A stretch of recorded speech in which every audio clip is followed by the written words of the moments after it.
കുട്ടിയെ വിളിച്ചിട്ടാണെന്ന് പറഞ്ഞ് ഞങ്ങൾക്ക് ഇൻഫർമേഷൻ കിട്ടിയായിരുന്നു.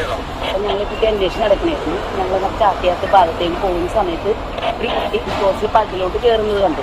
ഞങ്ങൾ അവിടെ നിന്ന് യൂട്ടേൺ എടുത്ത് വണ്ടി കയറ്റി നിർത്തി ആഴമുള്ള ഭാഗത്തേക്ക് വിടാതെ തടഞ്ഞ് കഴിഞ്ഞപ്പോഴത്തേക്കും ഈ കുട്ടി ആ ചെളി നിറഞ്ഞ ഭാഗത്താണ്. കാലിൽ പിടുത്തം കിട്ടിയില്ല, പിടിച്ചു. വെയിറ്റ് കൂടുതലായതുകൊണ്ട് വിട്ടുപോയി. ഭാഗ്യത്തിനത് ആ കുട്ടിയെ ചെടിയിലാണ് വീണത്. ഞങ്ങൾ ബ്രെഡ് കറങ്ങി പിടിപ്പോയി. ആഴമുള്ള ഭാഗത്തല്ല, ആഴമുള്ള ഭാഗത്തല്ല, ചെളിയായിരുന്നു.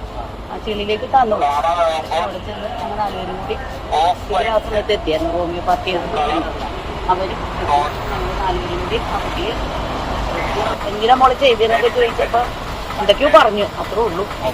കാരണം അങ്ങ് വ്യക്തമാക്കിയില്ല. ആ കോൺവെന്റിൽ നിൽക്കാൻ പറ്റില്ല എന്നുള്ള ഒരു അർത്ഥത്തിലായിരുന്നു പറഞ്ഞത്. അത്രയും പറഞ്ഞോളൂ. പക്ഷെ അല്പത്തേക്ക് ഒന്നും ബോധം പോയി. പിന്നെ ഞങ്ങളെടുത്ത് ഹോസ്പിറ്റലിൽ വലിയ കുഴപ്പമൊന്നുമില്ലെന്നാണ് പറഞ്ഞത്. ചെറിയ മുറിവുണ്ട്, തലയ്ക്ക് ചെറിയ മുറിവുണ്ട്, വേറെ കുഴപ്പമില്ല.